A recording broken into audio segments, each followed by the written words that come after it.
주께서 사랑하시는 성도 여러분, 이렇게 주 안에서 우리 만나게 돼서 너무너무 반갑습니다. 특별히 오늘은 또 온누리교회에서 이렇게 장로님들 부부로 이렇게 오시고 또 많은 밖에 있는 분들도 오셔서 함께 예배드린 것을 너무너무 기쁘게 생각합니다. 우리 이렇게 주 안에서 만났는데 인사하고 시작할까요? 참 잘 오셨습니다. 축복합니다 하고 인사하실까요? 참 잘 오셨습니다. 축복합니다. 참 잘 오셨습니다. 축복합니다. 우리 한 번만 더 옆 사람하고 인사하는데요. 당신은 참 행복한 사람입니다 하고 인사하실까요? 당신은 참 행복한 사람입니다. 당신은 행복한 사람입니다. 아멘. 두 아들의 아버지, 원래 이렇게 제목을 잡았다가 그냥 두 아들로 잡았습니다. 오늘 본문이 두 아들이 이야기가 나오기에 그렇게 잡아봤습니다. 말씀의 은혜를 함께 나누고자 합니다. 성도 여러분, 여러분들은 아버지 하면 떠오르는 생각이 어떤 겁니까? 사람마다 다 그 생각이 떠오르는 생각이 다를 거예요. 술만 드시고 맨날 우리를 때리셨던 너무너무 무서운 아버지, 악마 같은 아버지. 또 버릇없이 굴고 까불면 매우 엄하게 혼내셨던 그런 엄격했던 아버지.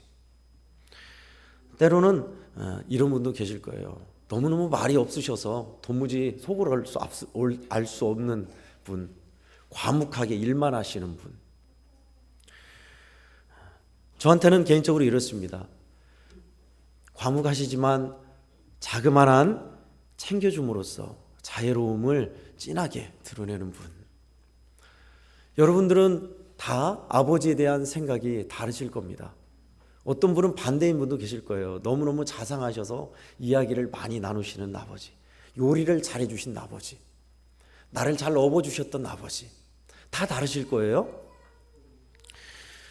그러나 대부분 제가 봐왔던, 그리고 많은 우리 사람들이 생각하는 아버지는 어머니와 좀 다른 모습이 있습니다. 한 시를, 저도 이 시를 들으면서 참 많이 공감했습니다. 한 시를 소개해드리고자 합니다. 여러분도 아시는 분은 아실 거예요. 아버지의 술잔에는 눈물이 절반이다. 윤문원 시인이 쓴 시입니다. 전문보다는 부분을 가져왔습니다. 한번 읽어드릴게요. 한번 생각해 보세요. 들어보십시오. 아들, 딸이 밤늦게 돌아올 때 어머니는 10번 걱정하는 말을 하지만 아버지는 10번 현관문을 쳐다본다. 어머니의 사랑은 산소처럼 항상 우리 곁에 있다. 그러나 아버지는 그 깊은 사랑을 감춘 채 기다리고 있다. 위기가 닥치면 그제야 그 깊은 아버지의 사랑이 빛을 발한다. 아버지는 어머니 앞에서는 기도도 안 하지만 혼자 차를 운전하면서 큰 소리로 기도하는 사람이다. 아버지의 웃음은 어머니의 웃음의 2배쯤 농도가 진하다. 울음의 농도는 10배쯤 될 것이다. 어머니의 가슴은 봄과 여름을 오락가락하지만 아버지의 가슴은 가을과 겨울을 오고 간다. 아버지란 돌아가신 뒤에도 두고두고 그 말씀이 생각나는 사람이다. 아버지란 돌아가신 후에야 보고 싶은 사람이다. 아버지란 뒷동산의 바위 같은 이름이다. 시골 마을의 느티나무처럼 무대 위에 그늘을 베푸는 크나큰 이름이다. 전 참 뒷부분에 많이 공감했습니다. 돌아가신 뒤에 두고두고 말씀이 생각나시는 분, 돌아가신 후에야 보고 싶으신 분. 어머니가 말씀하는 거는 누군가 그랬어요. 어머니는 스토리로 말한대요. 이야기로 얘기한대요. 그러나 아버지는 메시지로 말한답니다. 저는 거기에 공감했어요. 짤막한 말이고 어지간해서는 말을 안 하지만 아버지의 말씀에는 깊은 메시지가 담겨 있죠. 다 그러진 않을 거예요. 그러나 제가 겪어왔고 제 부모도 그랬고 또 주변에 있는 분들을 보니까 많이 공감하시더라고요. 이게 바로 아버지죠. 그럼 어머니는 왜 얘기 안 냐? 이따 뒤에 하겠습니다. 오늘은 특별히 어버이 주일이기에 이런 서설을 좀 해봤습니다. 특별히 저는 어버이 주를 맞아서 우리 부모이신 우리 성도들에게 먼저 축하를 드리고요. 귀한 자녀들을 키우신 여러분들 참 장하십니다. 자식을 낳아준 것만 해도 어버이는 존경받아 마땅합니다. 키워보셨잖아요. 떡애기 때 애가 배꼽이 작아서 한두 시간 밥 먹고 있으면 또 울고 잠은 또 왜 그렇게 안 자는지 얼르고 달래고 잠 못 자면서 기저귀 갈아주고 먹여주고 입혀주고 그렇게 키웠어요. 진짜 대단하더라고요. 낳아준 것만 해도 존경받아 마땅합니다. 진짜 그렇게 낳아서 길러서 성가시키고 또 장성하게 키우기까지 얼마나 많이 애태우고 힘들어하고 걱정하고 염려하며 고생하셨습니까? 그런 어버이 주일에 우리 성도들 생각하면 참 장해요. 먼저 축하를 드리고요. 여러분 오늘 어버이 주일을 맞아서 하나님께서 우리에게 주신 말씀을 그래서 잠깐 나누려 합니다. 오늘 본문에는 두 아들이 나옵니다. 두 아들이 나오는데 굉장히 독특해요. 아버지가 예수님이 비유한 말씀에 아버지가 두 아들을 둔 아버지가 큰 아들한테 야 얘야 가서 오늘 포도원에서 일 좀 해다오 하니까 큰 아들이 대답했어요. 네 아버지 그렇게 하겠습니다. 그런데 안 했어요. 둘째 아들에게 가서 똑같이 말했답니다. 얘야 가서 오늘 포도원에서 일 좀 해다오 하니까 아버지 싫어요 안 할래요 그랬답니다. 그러나 뉘우치고 아버지가 오죽했으면 나한테 부탁했겠냐 하면서 일을 했습니다. 예수님의 말씀 묻습니다. 두 아들 중에 누가 아버지의 뜻대로 행하였느냐? 당연히 뉘우치고 한 아들이죠. 그렇다. 너희들이 저 죄인들을 왜 성전에 데려오고 저 더럽고 추한 사람들 매국노요 몸 파는 사람이요 악한 사람들을 성전에 부정타게 데리고 온다냐? 그렇지만 뉘우치고 돌아온 저들이 참으로 아버지 뜻대로 행하는 자가 아니겠느냐 하신 메시지예요. 오늘 본문을 우리는 잘 알고 있습니다. 내용을 잘 알고 있고요. 이 본문을 풀어서 얘기하자면 이렇습니다. 어느 목사님이 그렇게 말씀하셨어요. 예수를 안 믿는 사람은 대놓고 하나님을 무시하지만 예수 믿는 우리는 은근히 하나님을 무시한다 했어요. 맞습니다. 누가 더 죄질이 중합니까? 물론 똑같은 죄입니다만은 그래요. 알고도 의도적으로 하나님을 무시하는 것이 더 무겁습니다. 우리가 그래요. 우리가 알고서도 의도적으로 하나님의 말씀을 저버리고 사랑을 저버리고 아무렇지도 않은 듯 늘 해왔듯이 하나님은 다 이해하셔 이런 선한 의도의 죄는 다 알고 계시지 죄가 죄인 줄도 무겁게 여기지 아니하고 바로 이 불순종했던 대답은 잘하지만 불순종했던 아들을 우리에게 투영해 주고 있습니다. 여러분 저는 여기에서 질문해 봤습니다. 이 두 아들을 보는 아버지의 마음은 어땠을까? 이것을 나누고 싶습니다. 두 아들을 보는 아버지 하나는 대답은 잘하지만 은근히 하나님 아버지의 말을 듣지 않는 아들 또 하나는 배은망덕하고 버릇없이 의도적으로 대놓고 싫다고 말하는 거역하는 불순종하는 아들 두 아들을 보는 아버지의 마음이 어떨까요?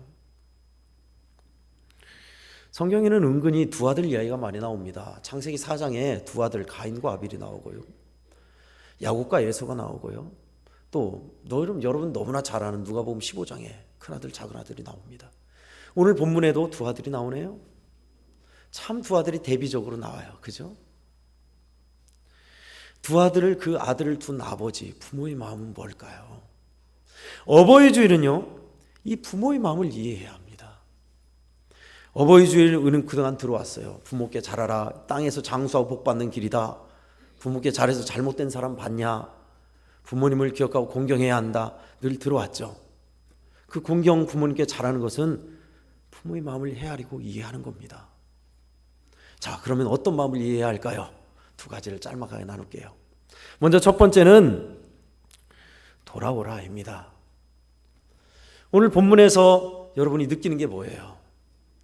큰아들을 향한 아버지의 마음입니다. 그래, 세리, 악한 사람들, 창녀들 이 사람들이 죄인이라고 저러면 안 된다고 말하는 너희. 그런데 너 어째서 너는 돌이켜 하나님께로 돌아오지 않느냐. 이걸 던져주고 있어요. 이 말을.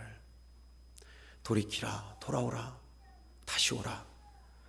다시 이 말을 치환해 볼까요? 이 말은 하나님 아버지가 원하시는 것은 돌아오라, 나를 떠나지 말아라, 나와 함께 있자, 이거예요. 그렇습니다. 우리 하나님께서 원하시고 바라시는 것은 어쩌면 함께 있고 싶은 겁니다. 여러분이 자녀들에게 바라는 것이 뭡니까? 너는 반드시 크게 성공해서 큰 선물을 갖고 와라. 너는 반드시 잘 돼야만 한다입니까? 아닙니다. 그냥 곁에 있어서 함께 하는 것. 아버지와 오손도손, 식구들과 오손도손 잘 지내는 것. 그걸 원하지. 여러분들이 여러분의 자녀들에게 너는 반드시 진급해서 상무 이상이 돼야 한다. 너는 반드시 장학금 안 타면 내 아들 아니다. 그런 부모가 있습니까? 그렇게 되면 좋죠. 좋지만 그렇지 않아도 부모의 마음을 헤아리고 함께 있는 것을 원해요. 특별히 십계명에서 너의 부모를 공경하라는 말씀은 너의 부모를 순종하라는 것과 다릅니다. 그래서 성서학자들은 얘기해요. 부모를 공경하라고 한 이 말은 대상이 성인이었을 것이다. 젊은 부부 아니면 성인 청년들에게 한 말씀이었을 것이다. 맞아요. 그러니까 공경이죠. 연세가 많은 부모님을 바라볼 때 우리는 그런 마음이 있어야 할 겁니다. 함께 있고 싶은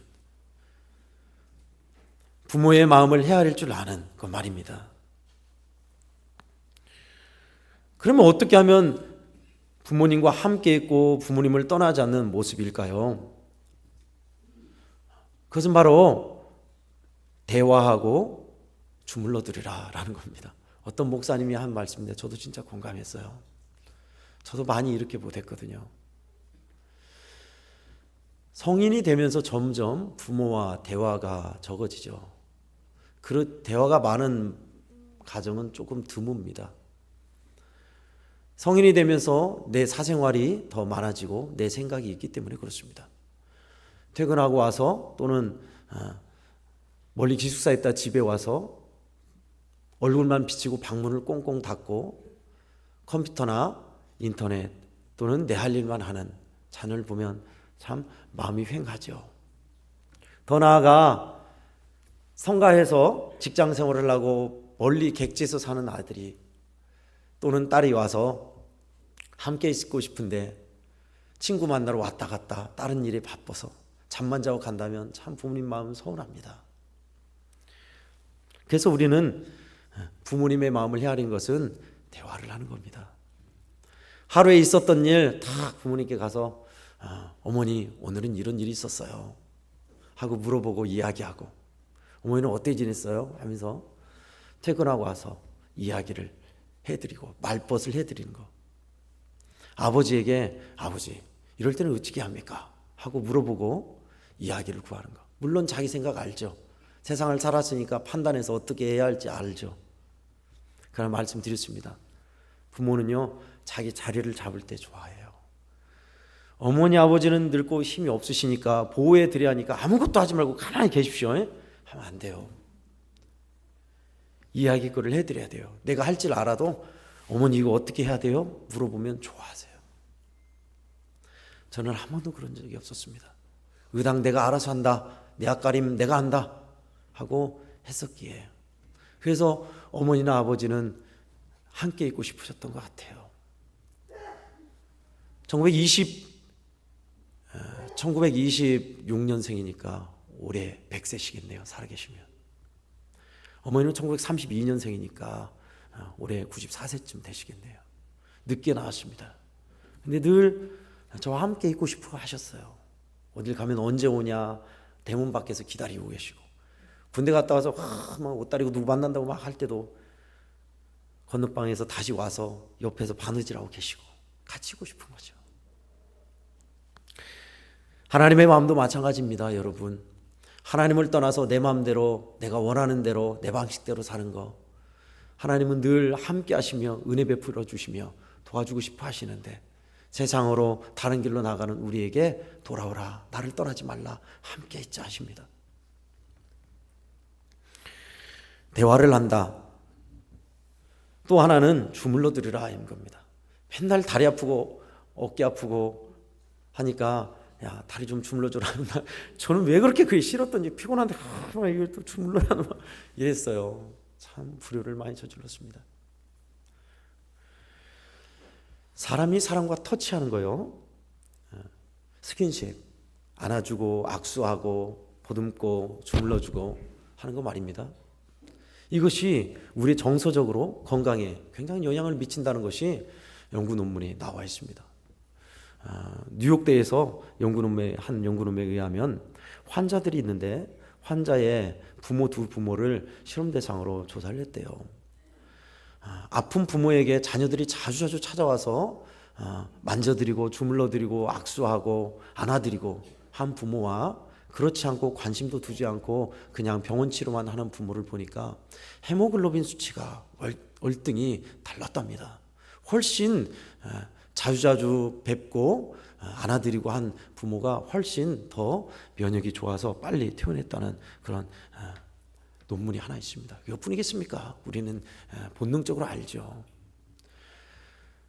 아버지는 과묵했지만 어머니는 굉장히 자상하셨습니다. 그래서 표현을 잘하셨어요. 늘 안아주셨어요. 저를 학교 갔다 오면 안아주고, 놀다 와도 안아주고, 밥 먹어도 안아주고, 보기만 해도 이뻐서 안아주고, 꼭 안아주셨어요.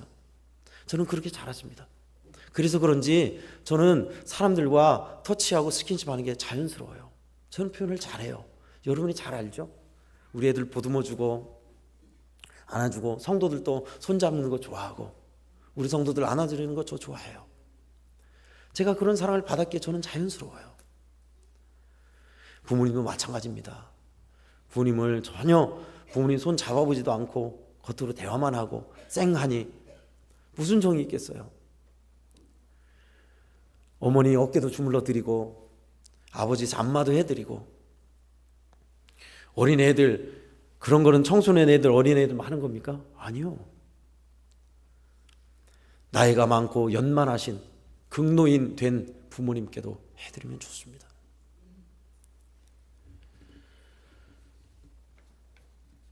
부모의 마음, 하나님 아버지께서 원하는 마음은 이런 겁니다. 함께 있는 거. 크게 성공하고 큰 선물 주는 것도 물론 좋죠. 자수성가한 아들이 집에는 오지 않고 돈만 많이 붙여줘도 어머니는 좋다 하면서 우리 아들이 너무너무 바빠서 못 오지만 이렇게 한다고 자랑하신 분입니다. 그러나 자주 온 것만 하겠어요? 자주 와서 어머니 뵙고 그것만 하겠습니까? 하나님 아버지의 마음도 마찬가지라고 저는 봅니다. 표현하고 대화하라, 주물러드리라. 지난 5월 8일 어버이 주일이었죠. 물론 자녀들이 바쁘니까 연휴라 먼저 와서 우리 성도 여러분 식사도 같이 하고 얼굴도 봤을 겁니다. 잘했어요. 우리 자녀들 잘한 거예요. 저는 우리 성도들에게 몇 년 전에도 부탁드렸습니다. 여러분은 자녀들에게 가르치셔야 돼요. 야, 다른 거 만사 제쳐놓고 엄마 생일에는 꼭 와라. 엄마 생일 챙겨라. 아빠 생일 꼭 챙겨야 한다. 가르치셔야 돼요. 야, 뭘 오냐, 바쁜데 오지 마. 그런 거 신경 쓰지 마. 몰라요. 안 배우면 모른다니까요. 의당 그런 줄 알아요. 엄마는 늘 생선 먹을 때 머리를 좋아해. 그런 줄 알아요. 저도 그랬습니다. 누군가 저한테 가르쳐줘서 알았어요. 야, 엄마도 입이다. 아빠도 생선 몸통만 먹을 줄 안다. 가르쳐야 돼요. 저 우리 젊은이들에게 부탁드리고 싶습니다. 5월 8일 날 어떻게 보냈습니까? 부모님의 가슴에 꽃이라도 달아드렸는지요? 우리 청년 젊은이들에게 간곡히 부탁해요. 여러분이 버는 알바에서 버는 돈, 여러분이 직장생활에서 버는 돈, 어버이 주일에 근사한 데서 식사해드리고 선물 주십시오. 그러려고 돈 버는 거예요. 돈은 그렇게 쓰는 거예요. 그냥 고맙다고 말만 하지 말고 돈은 그렇게 버는 겁니다. 그렇게 쓰는 거예요. 근사하게 식사 대접해드리고 고맙습니다 표현해드리고 좀 닭살스럽더라도 해봐요. 해보면 참 좋습니다. 저는 제가 살아오면서 진짜 잘했다는 것이 극히 적지만 그 중에 하나가 있어요. 태어나서 처음으로 어머니에게 사랑한다는 고백을 한 그것이 진짜 잘했다는 생각이 아직도 있습니다. 제가 고등학교 1학년 때가 2학년 때였어요. 그날은 학교 가는 날인데 어버이날이었습니다. 그날도 여전히 이제 읍내로 학교를 가야 하니까 어머니는 새벽에 일찍 일어나서 아궁이에 불을 지피고 밥을 하셨어요. 솥단지에. 늘 그랬죠. 근데 이제 학교 가기 전에 아궁이에서 불 때고 있는 어머니 옆에서 있다가 왜 그랬는지 그런 표현을 해야겠다 생각이 들었습니다. 한 번도 안 했지만 표현도 못 했지만 어머니 고맙잖아요. 그래서 어머니 사랑합니다 이것을 해야겠는데 도저히 못 하겠더라고요. 부끄러워가지고 창피하고 부끄럽고. 근데 부엌에서 이렇게 아궁이에 불을 떼고 고생하시는데 진짜 어머니 얼굴도 못 보고 들어가는 소리로 어머니 사랑합니다 하고 얼굴 빨개져가지고 있는데 글쎄 어머니 얼굴이 활짝 피면서 너무 씩 웃으시더라고요. 좋아하시더라고요. 이제 다른 기억은 몰라도 그때 어머니가 굉장히 좋아하시는구나라는 걸 봤습니다. 아들이 부끄러워하면서 그 고백을 하는 게 좋으셨나 봐요. 성도 여러분, 부모가 계신 우리 성도 여러분, 부모님은 이렇게 이런 걸 좋아하십니다. 대화하고 주물러드리고 내야 할 일 내가 알아서 하지만 그래도 물어보고 어머니 이거 어떻게 할까요? 아버지 이거 어떻게 하면 좋아요? 하고 물어보는 거 좋아하세요. 이것이 하나님께서 원하시는 마음이기도 합니다. 우리 하나님 품 안에 있어서 하나님께 여쭈고 무슨 일을 하든 어떤 일을 만나든 하나님께 아뢰고 하나님께서 주시는 은혜를 받아서 그 안에서 사는 삶. 지난주에 말씀드렸습니다. 품 안의 자식을 하나님 원하신다고요. 성공해서 잘해서 좋은 것 드리는 것도 좋지만 하나님이 주신 은혜와 사랑을 입고 먹고 자라가는 것, 그 안에서 사는 거 좋아하신다 했습니다. 아버지의 마음을 알아서 하나님 품 안에 있고 하나님 안에서 떠나지 않는 그 안에서 하나님과 복되게 살아가는 성도들 되기를 축원합니다. 끝으로 두 번째는요, 동생을 찾아가라입니다. 따라하겠습니다. 동생을 찾아가라.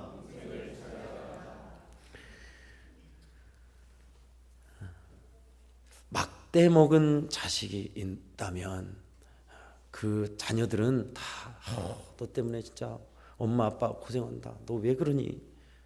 라고 하죠. 근데 여러분, 부모의 마음은 어떨까요? 오늘 두 아들을 보는 부모의 마음은 더 아프지만 사실요, 10손가락 깨물어 안 아픈 손가락 없다지만 손가락 나름이에요. 상처 있고 덧나고 약한 손가락은 살짝 깨물어도 더 아픈 법입니다. 부모인 여러분들이 걱정하고 염려하는 자녀는 어떤 자녀입니까? 잘 사는 자녀요? 건강하게 든든하게 서가는 자녀요? 예, 자랑스럽고 좋죠. 그러나 속썩이고 방황하고 아파하고 가난하고 헐벗은 자식 보면 부모는 더 마음이 쓰이고 아픈 법입니다. 원하는 게 뭘까요? 그 부모가 그래요. 잘 나가고 잘 사는 자녀에게 얘야, 네 동생 좀 도와줘라. 네 오빠 좀 도와줘라. 이게 부모입니다. 어디 나와 있어요? 누가복음 15장이에요. 누가복음 15장에 보면은 큰아들을 향해서 아버지의 말이 나옵니다. 얘야, 네 동생을 잃었다가 찾았다. 오늘 기쁜 날 아니더냐. 사실요, 이 집 나간 동생을 찾는 것은 저는 그렇게 생각했어요. 예전에는 내가 부모라면 나는 둘째 아들을 찾아갈 것이다. 둘째 아들을 찾아가서 얘야 가자, 괜찮아, 너 이렇게 살고 있니? 괜찮아, 집으로 가자. 제가 부모라면 저는 둘째 아들을 찾으러 갈 것이다 라고 생각했어요. 근데 남아있는 문제가 뭐예요? 그렇게 아버지가 둘째 아들을 찾아와도 형과 관계가 남아있어요. 저희 100만 간 자식, 아버지 거 재산, 아버지 살아계신데 유산 물려달라고 다 팔아먹고 무슨 낯짝으로 형과 동생과 그 간극 어떻게 할 거예요? 정답은 형이 찾아가야 합니다. 동생을 찾아가야 돼요. 형이. 왜 그러죠? 아버지의 마음을 알면, 아버지가 매일매일 동생을 기다리는 걸 알면 형이 찾아가야 돼요. 찾아가서 야, 아버지가 얼마나 기다린지 아냐? 가자. 괜찮아, 가자. 그러면 완벽해요. 팀 켈러 목사님이 그랬습니다.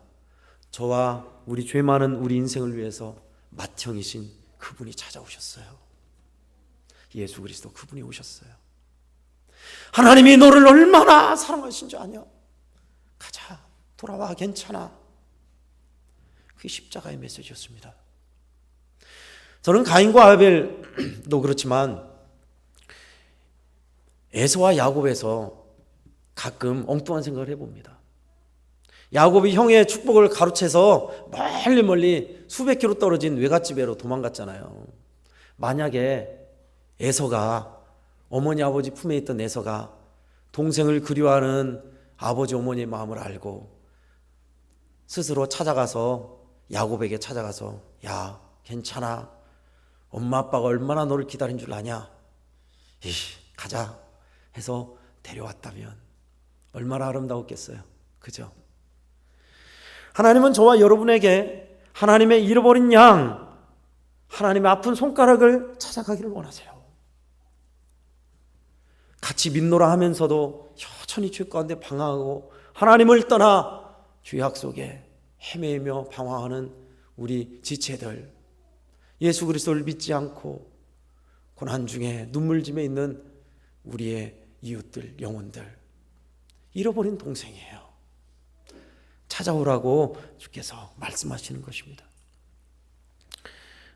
여러분, 국제시장이라는 영화를 보신 기억이 있으신지요? 일사후퇴 때 동생을 잃어버리고 아버지가 동생을 찾아가면서 마지막 그 큰아들의 부탁이었던 것, 동생들을 잘 부탁한다. 그리고 분단이 되어서 영 못 찾아갔죠. 그러나 그 아버지 말씀대로 6.25 때 또는 외국에 가서 수많은 일을 겪으면서 동생들을 살피고 잃어버린 동생을 이산가족으로 만났던, 그래서 늙고 늙은 아들의 이야기. 아들이 마지막 대사가 아버지의 말씀대로 저 이만큼 했으면 잘했죠. 근데 아버지 너무 힘들었어요. 했던 그 마지막 부분이 나옵니다. 그러니까 하나님이 원하시는 것은요, 하나님이 주신 은혜를 따라서 우리가 서로 사랑하며 잃어버린 동생을 찾아가는 겁니다. 이것이 하나님의 마음에 맞는, 하나님이 참 좋아하는 모습입니다. 어버이주일을 맞아서 저는 이렇게 부탁을 드리고 싶습니다. 부모님과 친근히 대화하고 주물러 드리라, 표현하라. 또 하나는 잃어버린 동생을 찾아가라. 그것이 부모님의 마음을 헤아리는 겁니다. 아까 왜 아버지만 얘기한다냐, 어머니 얘기 안 한다냐, 어머니 시를 하나 읽어드리고 마무리할까 합니다. 여러분도 또 잘 아실 거예요. 서울여대 사랑의 엽서 공모전에서 대상작을 받은 어느 학생의 시입니다. 우리 어머니. 나에게 티끌 하나 주지 않은 거린들이 내게 손을 내밀 때면 불쌍하다고 생각했습니다. 그러나 나에게 전부를 준 어머니가 불쌍하다고 생각해 본 적은 없습니다. 나한테 밥 한 번 사준 친구들과 선배들은 고마웠습니다. 답례하고 싶어서 불러냅니다. 그러나 나를 위해서 밥을 짓고 밤늦게까지 기다리는 어머니께 감사하다고 생각해 본 적은 없습니다. 제대로 존재하지도 않는 드라마 속 배우들 가정사에 그들을 대신해 눈물을 흘렸습니다. 그러나 일상에 지치고 힘든 어머니를 위해 진심으로 눈물을 흘려본 적이 없습니다. 골방에 누워 아파하던 어머니의 걱정은 제대로 한 번도 해본 적이 없습니다. 친구와 애인에게는 사소한 잘못 하나에도 미안하다고 사과를, 용서를 구했습니다. 그러나 어머니에게는 잘못은 셀 수도 없이 많아도 용서를 구하지 않았습니다. 죄송합니다. 이 세상 떠난 후 이제야 알게 되었습니다. 아직도 너무 많은 것을 알지 못해 죄송합니다. 참 얼마나 많이 공감되는 얘기인가요?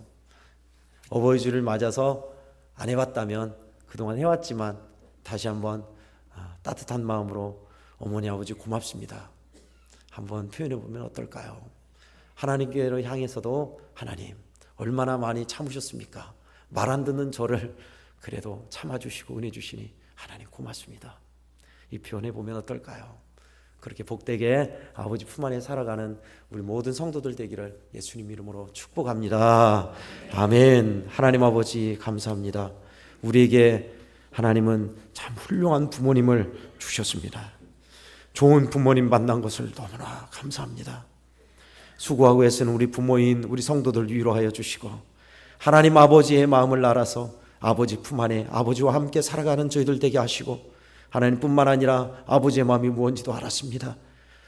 집 나간 동생을 향한 아버지의 마음을 알았으니 하나님의 큰 사랑으로 하나님 우리는 동생을 찾아 나가는 사람들 되게 해 주시옵소서. 감사하신 예수님의 이름으로 기도하옵나이다. 아멘.